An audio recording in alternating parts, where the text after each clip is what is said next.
what I now know as anxiety, I didn't know back then when I was a kid. What age? Young. Like small enough to hide in a wardrobe and be anxious inside a dark wardrobe. 5 years old, 6 years old. I'd have these feelings of like, I'm going to be left behind, but we wasn't going anywhere. I didn't understand it. I had no education on mental health, and up until a few years ago, like, it wasn't this big open widespread thing throughout the world, and there was no World Mental Health Days, and there wasn't no it's okay not to be okay and all that. It was like, no, it was all hush hush under the carpet stuff. And I didn't understand, like, all the way through my life I'd had this down one day, up the next, up and down, up and down, up and down, anxious, but didn't know what it was. And I suppose I learnt how to sort of handle it with focusing on a certain goal. And the goal I had was an unreachable goal.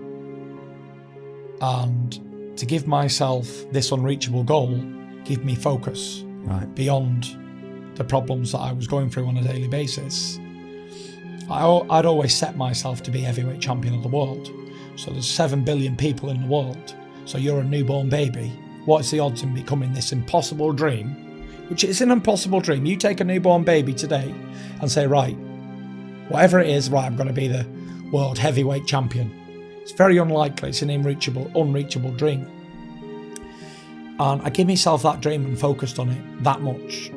I didn't allow myself to get caught up with all the mental health stuff along the way, because I always had Klitschko on my mind.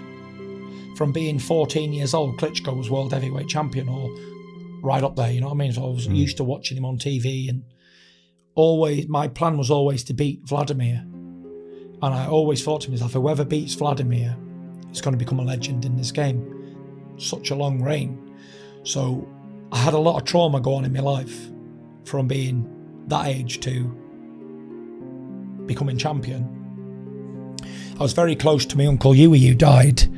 I was actually in a training camp when I was about to fight. I was about to go to a weigh-in, and yeah, we got the news that he died, and it was just like,